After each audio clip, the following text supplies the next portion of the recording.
So my most recent question is from someone who's become distressed and feels that he's experiencing quite a hit from having had a few phone calls with friends who were suicidal.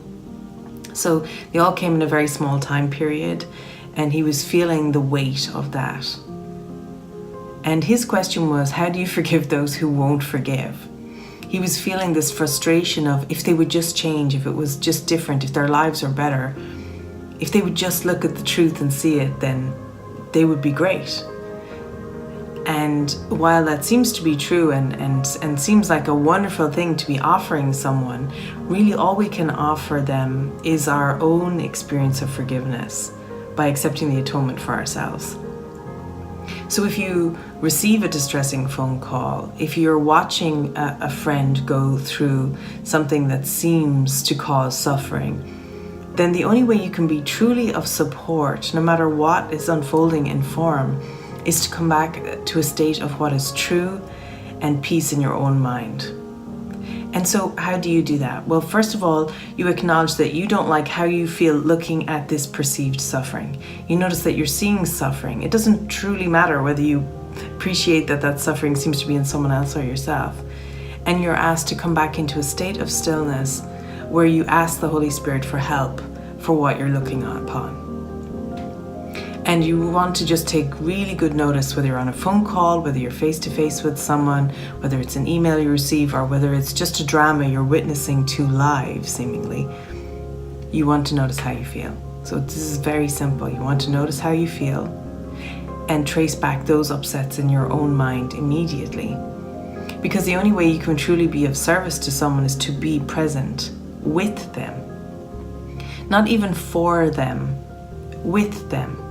Because they're doing you a great service by outpicturing a distress in their mind, which is not personal to one character or another character.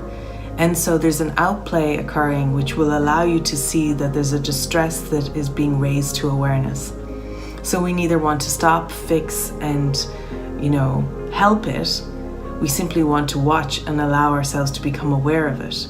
Then, by looking at our own beliefs and our own desires that come up as we trace it back through levels of mind, and you can do that really quickly in your head, even during what looks like the most distressing situations, that it becomes a really fast, speedy way of going, what is really upsetting me here? And sometimes it's just they're upset and I don't want them to be. And I'd like it to make it better. So once you come back to a state of watching your own inner experience as you listen and behold and are present with your friend, you can start to see what's really up for healing. And the only way to truly serve is to allow that disquiet in the mind to be raised up. And once you do that, once you're willing to allow that to be raised up and taken by the Holy Spirit, once you've had a look at it, then that's all your part is. The miracle is that in doing that, as you're present with them, there is a clear channel for the Spirit to be amongst you. Where two or more are gathered, there I am, is what Jesus said in the Bible. And what that means, when there are two or more joining in the faith that they don't know but I do, I can be present to them. And an answer beyond the situational thinking and beyond the problem can arise. It can arise in their awareness or your awareness. It doesn't really matter where it's coming from. It may not even be a cognitive, verbal, this is the solution type answer, but it will be an answer of peace and being met and being heard and gentleness and comfort. Now, the truth is, just like in the Serenity Prayer, we have no control over the world. And A Course in Miracles is like a massive blue book of an extension of the Serenity Prayer. And that's why it's so often people who do 12 steps almost think of it sometimes as the 13th step. Because A Course in Miracles is asking you to acknowledge the control, or what you have control over and what you don't have control over, and the wisdom to know that difference. And then the wisdom to allow whatever is happening that you don't have control over, and the courage to take care of the things you do have control over. So again, it's very simple. It's right back to, what do I have control over?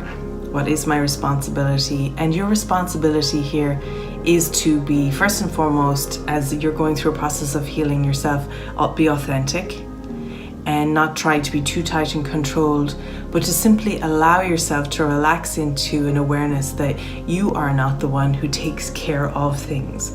You are the one who's taken care of, and so is your friend. And then within that, in that relaxed state of present receptivity, it'll be really easy for you to be present with them and be aware of, in this highly individualized circumstance, what's truly helpful. What's truly helpful. The thing is that you have to be willing to give up the desire for conflict resolution, often within a seeming scenario, in order to step back to your one goal, which is peace. Because then that's all you can offer. That's all you can offer. And we're very trained and addicted to outcomes in form. And the truth is, how would you ever know when an outcome has occurred? When do you ever know that now that person is safe, or that person is not suicidal, or that person is okay now? You know, there is no start and end point to situational thinking, and it doesn't serve. You're asked to be with all of your brothers and sisters, including your seeming self, the person you believe yourself in the world is, and look with charity upon them. And in the Course, charity means seeing them beyond the seeming representation of how they're appearing right now, seeing the truth of them, really seeing their highest self, their highest good, their strongest, most magnificent self in this moment, and having that level of faith in them. And in mirroring to yourself and the seeming others you may interact with, that truth of them, by sinking into that as an actual experience for yourself in that moment, is miraculous. It's simply miraculous. And then, as always, if there's anything follow-on in form that you're guided to do in any of the traditional practical ways, when you're joining with someone in any type of situation, whether it seems to be an emergency or whether it seems to be an everyday occurrence of distress in the life or drama in the life of someone, then that's what will unfold. So again, what is our part in healing? It's a great section in A Course in Miracles, and really our part in healing is to ask for help. So no matter what's happening, your job is to ask for help. For you, always, all the time, because the most relaxing thought is, I don't know, and I'm open. I don't know. We have been raised to think we should know. You should know, like you should know, and the panic that you will feel if you're speaking to someone who seems to be distressed will be simply a self-concept reaction that says, I should know, I want to fix this, I don't like this, I feel uncomfortable, I should know how to help them. And I'm just saying, just question that you do. However, you can be made aware of what's truly helpful in the moment and what would serve the whole. And so there's this channel of love that's constantly broadcasting, available to everyone. And when there seems to be distress, we're tuned into the wrong channel.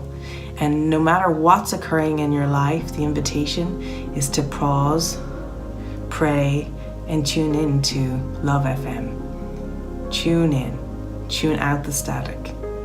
Pause, pray, and ask for help to see things differently.